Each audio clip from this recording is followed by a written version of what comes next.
Now, back to Fabrics. We are taking things to the next level.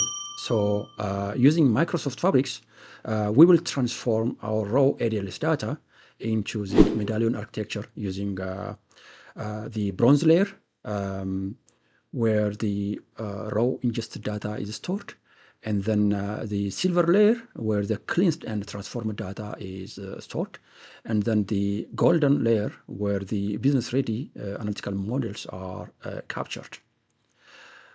We will be using a Fabrics notebook to enrich and transform our data, and the Fabrics pipeline to schedule and orchestrate our processes.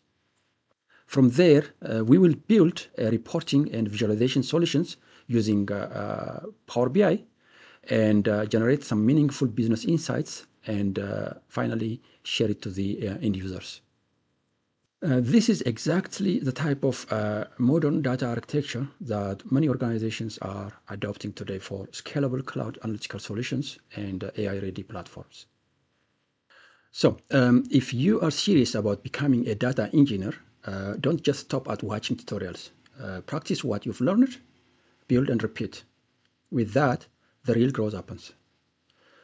I strongly encourage you to download AdventureWorks sample database from the Microsoft website. Rebuild those demos yourself step by step. There may be some challenges that you encounter while doing so. However, be reminded that every scenarios which is demonstrated in this course are based on a real-world enterprise challenges. This means that the same type of problems or challenges are what data engineers are trying to resolve in actual projects. So practice, build and repeat, like I said above.